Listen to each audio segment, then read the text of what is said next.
अस्सलाम वालेकुम जी, की हाल है सारे दोस्तों का। पुल की एक मैं वीडियो लाई सी कि पुल जी है ना वो साड़ी बड़ी खतरनाक वेंदे जी। ये पुल अलहमदुलिल्लाह यहाँ वीडियो लाई तुहाड़े भरावां दी दुआ नाल। ये पुल तकरीबन चौथे पंजवें दिन बाद जी है ना बननी जी है ना शुरू हो गई।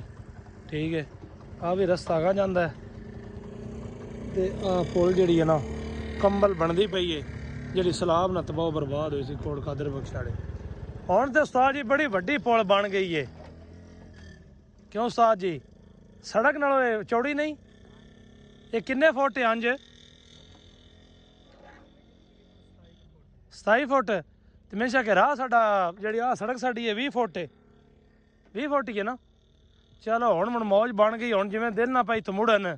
अगे आई भी बड़ी खतरनाक है, अगे खतरनाक भी बड़ी है, पता है थल्लिओ सारी हो गई खराब सलाब नाल। चलो जी, साडी हुकूमत की मेहरबानी है जिन्हें चलो मियाँ जी बना छड़ी है।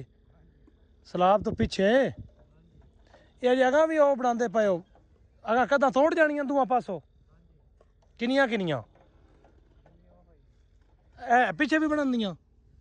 चलो मोड़ ते उम्मीद है वे कि अंग्रेज वाला काम हो जाएगा। चलो जी, वो तो अंग्रेज तो भाई वध के तो नहीं हो सकता, लेकिन गुजारे वाला हो जाएगा। है गल कि नहीं?